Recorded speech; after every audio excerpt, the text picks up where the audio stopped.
শুনেন, পৃথিবীটাকে যদি ভোগ করতে চান, আন্তরিক শান্তি যদি আপনি পেতে চান, বেশি বেশি ইস্তেগফার করবেন। আলহামদুলিল্লাহ বলেন। বেশি বেশি কি করবেন? আস্তাগফিরুল্লাহ, আস্তাগফিরুল্লাহ, আস্তাগফিরুল্লাহ। যত বেশি পাবেন দুনিয়ার স্বাদ, মানে দুনিয়ার মজা, দুনিয়াটার শান্তি সুখ তত বেশি আপনি ভোগ করতে পারবেন। আলহামদুলিল্লাহ বলেন। হালালের মধ্যে শান্তি আছে, হারামের মধ্যে শান্তি নাই। প্রিয় ভাইরা আমার, আল্লাহ রাসূল সাল্লাল্লাহু আলাইহি ওয়াসাল্লাম ইস্তিগফার যারা করে 17টা উপকারের কথা বলেছেন। কয়টা? 1 নম্বর, আল্লাহ রাব্বুল আলামিনের রাসূল বলছেন ইস্তিগফার যারা বেশি বেশি করবে, আল্লাহ রাব্বুল আলামিন ওই বান্দার গুনাহ খাতাগুলোকে ধুয়ে মুছে মাফ করে দিবেন। 2 নম্বর, আল্লাহর নবী বিশ্বনবী সাল্লাল্লাহু আলাইহি ওয়াসাল্লাম বলছেন ফাকুলতু আস্তাগফিরু রাব্বাকুম, বেশি বেশি ইস্তিগফার করো। কোরআনের আয়াতে আল্লাহ তাআলা বলেছেন, তাহলে কি হবে, লাভটা কি? ইউরসিলিস সামাআ আলাইকুম মিদরারা, আল্লাহ রাব্বুল আলামিন আকাশ থেকে এমন বৃষ্টি বর্ষণ করবেন যেটা রহমতের বৃষ্টি হবে, যে বৃষ্টিটা রিজিক নিয়ে আসবে। বলুন সুবহানাল্লাহ।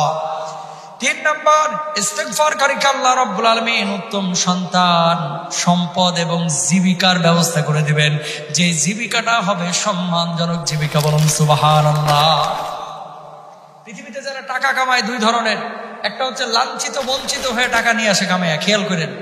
আর আরেকটা টাকা হচ্ছে সুসম্মানে, সম্মান ইজ্জতের সাথে কামায় নিয়ে আসে। আছে না নাই? কিছু মানুষের থিওরি আছে যে বড় লোক ও জুতা দিয়ে মারলেও সমস্যা নাই, টাহা তো পাইতিস। কথা কয় না? কয় জুতা মারলেও সমস্যা নাই, টাহা তো পাইতেছি। এরকম বলে কি বলে না? আহাম্মক একটা কথা কয় না? এটা কি আহাম্মক? যেখানে ব্যক্তি স্বাধীনতা নাই, যেখানে সম্মান ইজ্জত নাই, যেই বস কথায় কথায় মৃত বাপ মা তুলে গালি দেয়, এরকম বস বাংলার জমিনে আছে না নাই? আর চাকরিটারে এই টিস্যু পেপারের মতো মানে দুমড়ায়া ওর অফিসের ডাস্টবিনে ফেলে আসবে যারা এরকম মুখ খারাপ করে গালমন্দ করে। ঠিক কিনা বলেন?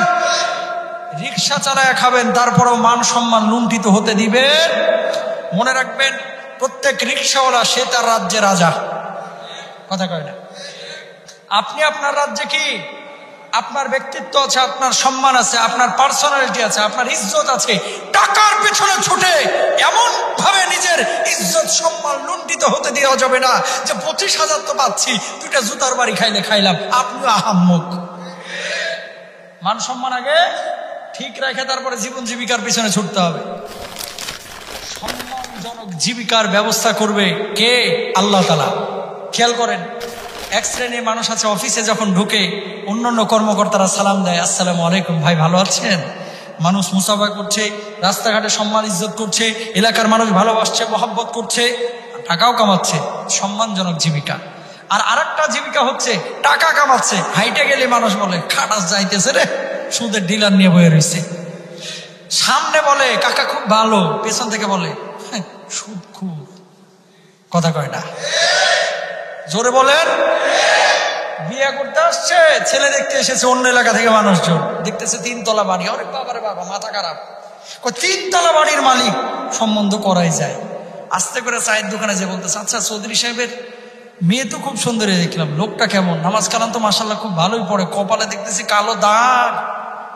কই এলাকার সবচাইতে বড় সুদ করে এটা। মান সম্মান থাকলো নি? থাকলো। তার মানে দেখেন, টাকা আসতেছে কিন্তু এটা সম্মানজনক জীবিকা। ইস্তিগফার যারা বেশি করে, আল্লাহ তাআলা সম্মানজনক জীবিকার ব্যবস্থা করেন। আরো জোরে বলেন। দরকার আছে না নাই? খবরদার, কোন অফিসে যদি এরকম বসেরা বাপ মা তুলে গালি দেয়, ওই বসের প্রথমে সতর্ক করবেন। কি করবেন? আমি শ্রম দিতে এসেছি, আপনার গালি শুনতে আসি নাই। আমি শ্রম দেব, আমার দায়িত্ব। আর আপনারাও কাজে ফাঁকি দিবেন না। অনেক সময় সুযোগ দেন কেন? তার মানে ফাঁকিবাজি করেন। দুপুরে খাওয়ার টাইম মনে করেন আধা ঘন্টা, আপনি যে 1.5 ঘন্টা কাটাইছেন, তো আপনারা চুমা দিবে না তো? কথা কয় না? চুমা দিবে?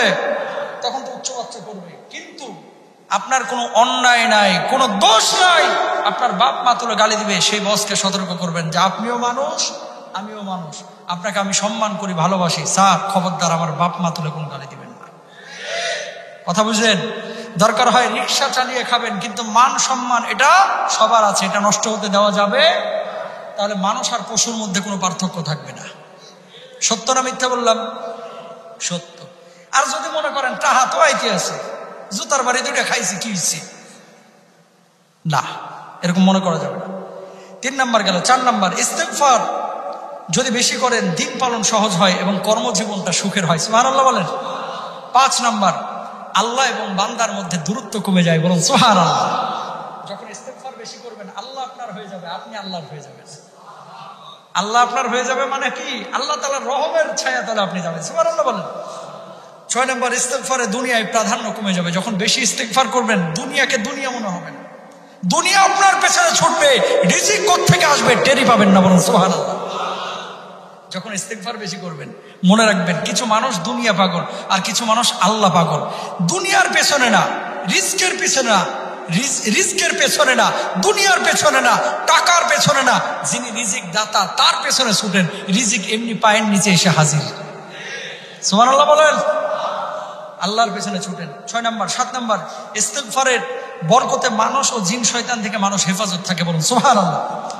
8 নাম্বার, বেশি বেশি ইস্তেগফারি যারা ইস্তেগফার করে দ্বীনি ও ঈমানি স্বাদ পায়। সুবহানাল্লাহ বলেন।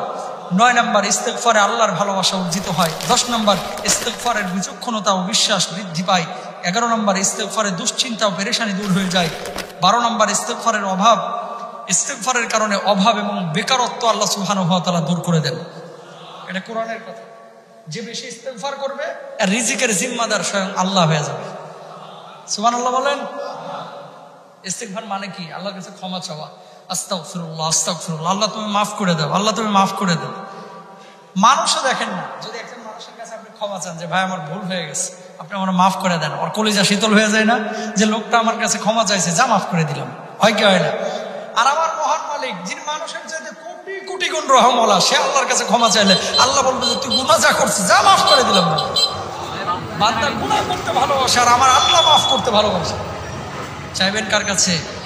আরো জোরে বলে আল্লাহর কাছে। ইস্তেগফারে দুশ্চিন্তা ও পেরেশানি দূর হয়ে যায়। অনেকে আন্তরিক শান্তি পান না, বাড়িতে গেলে শান্তি নাই, বাইরে শান্তি নাই, খালি হতাশা, কোনো সংকট নাই, তারপরে মনে শান্তি নাই, হয় কি হয় না? ইস্তেগফার করেন, আল্লাহ তাআলা সেই দুশ্চিন্তা দূরীভূত করেন। 13 নাম্বার, ইস্তেগফার করলে মহান আল্লাহ তাআলা আনন্দিত হন। ইস্তেগফারকারী মৃত্যুর সময় ফেরেশতারা তার জন্য সুসংবাদ নিয়ে আসেন। সুবহানাল্লাহ। ইস্তেগফারকারী হাসরের ময়দানে কঠিন মুহূর্তে আল্লাহর আরশের নিচে ছায়া পায়। সুবহানাল্লাহ বলেন।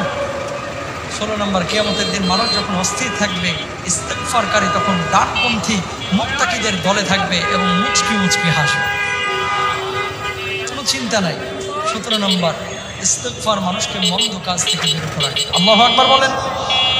বেশি বেশি ইস্তেগফার করব, তাহলে আল্লাহ তাআলা আমাদেরকেও জান্নাতি হিসেবে কবুল করবেন ইনশাআল্লাহ। যা কিছু বুঝলাম, যা কিছু বললাম, আপনাকে আমাকে আল্লাহ তাআলা সবাইকে আমল করার তৌফিক দান। هذا ما عندي والعلم عند الله. السلام عليكم ورحمة الله وبركاته. السلام عليكم.